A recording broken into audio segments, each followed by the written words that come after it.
I'm Mark Sudolnik, Textile Applications Specialist with Graphic Solutions Group.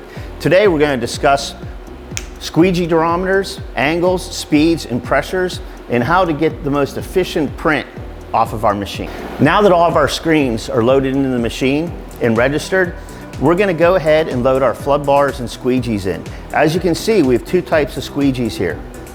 We have orange, which are 60-90-60 durometer, so it's going to have a stiff center and a soft edge.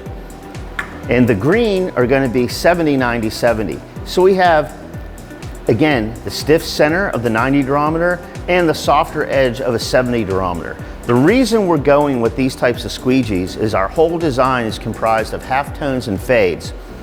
The stiffer squeegee will allow for us to print with far less squeegee pressure and a faster print stroke, as well as really being able to clear that screen out and hold all the dots. Now we'll go ahead and we'll load in our flood bar and our squeegee and lock those into place.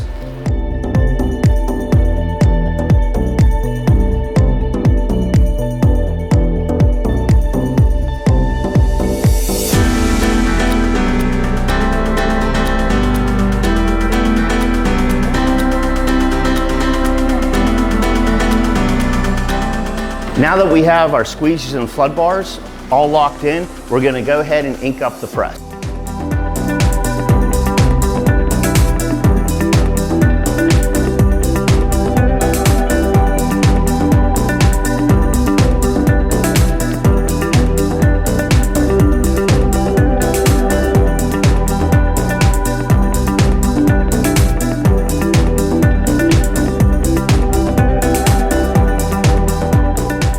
Now that all our screens are in register, there's ink in all the screens, squeegees and flood bars are ready to go. We're going to move on to our next step, which is doing a test print.